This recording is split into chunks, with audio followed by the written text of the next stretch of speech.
In the opening sequence of director Mukunda Michael Duell's disturbing psychological drama, thriller, The Immaculate Room, Mike, Emile Hirsch, and Kate Bosworth, walk into a brightly lit, spacious room to claim $5 million. If they can last 50 days in this pristine room completely isolated from society with no phones, family, or activities to keep themselves entertained, their worlds will be turned upside down. What begins as an intriguing interrogation of mental endurance and the pursuit of prosperity quickly falters into an underbaked script that doesn't reach its potential. The Immaculate Room does just enough to keep viewers guessing, but doesn't fulfill its promises of intrigue and in-depth commentary. Bright white walls and a tall ceiling, reminiscent of an expanded hospital room with fewer sounds and distractions to keep even a minimalist entertained, exacerbate Kate and Mike's conundrum. Indeed, the set design is one of the best parts of Duell's feature as it clearly promotes an environment of derangement and emotional upheaval. With a great foundation in place, it's difficult to imagine how a fascinating concept could take such a dramatic plunge in entertainment and quality, but not much else holds Duell's script together. This is a story that forces its characters to endure 50 days of complete boredom, scrutinizing their mental limits with trickery and cruelty. Yet the film never fully evolves into one that pushes boundaries or says anything viewers don't already know. This story deserved to be fully realized through the analysis of its characters and their mental journeys towards victory or defeat. Yet, writer-director Duell never invests enough in the characters as much as the screenplay requires.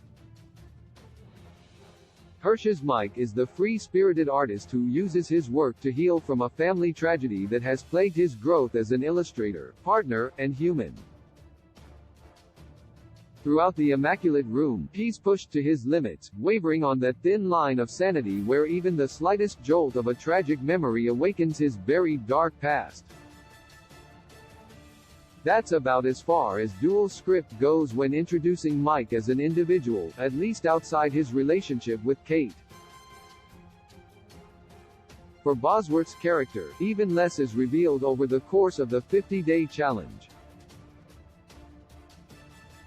In due time, viewers will come to understand that Kate suffers from abandonment issues, but even then, it feels forced due to her dynamic with Mike.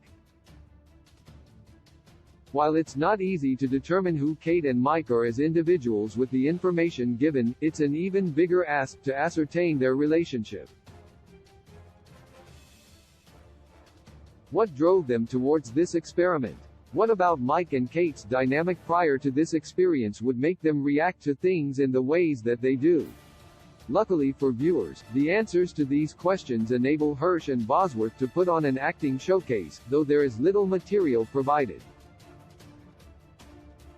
But it ultimately hurts the watching experience, as their relationship is defined by how they treat each other only in this specific situation.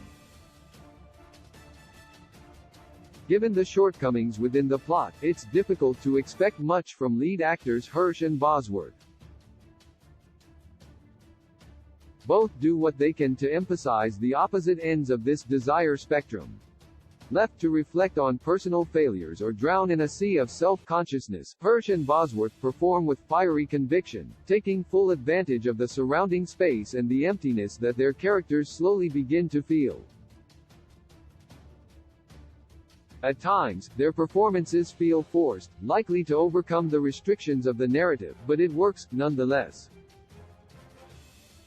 It's just not enough to turn this mundane script into an exciting showcase of determination and/or the disengagement of the human psyche. The Immaculate Room had everything it needed to succeed: a great cast, a gorgeous set design, and the kind of provocative idea in which moviegoers love to imagine themselves. Unfortunately, the script lacks any imagination when it comes to pushing boundaries on the concept of human tenacity, forcing Hirsch and Bosworth to overperform at times. with thinly written characters and a narrative confined to moments only serving to push Mike and Kate to the height of insanity. This is about as disappointing as it gets for a film with such promise and potential. The Immaculate Room released on August 19. The film is 92 minutes long and is rated R for drug use and nudity.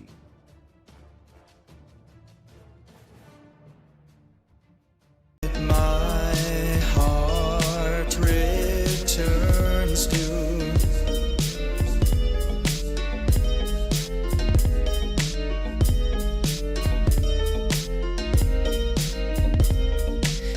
Dinner, you were great. We can go back to mine if you want to.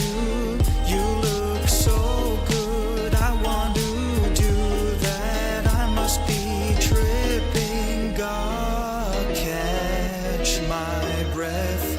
Oh.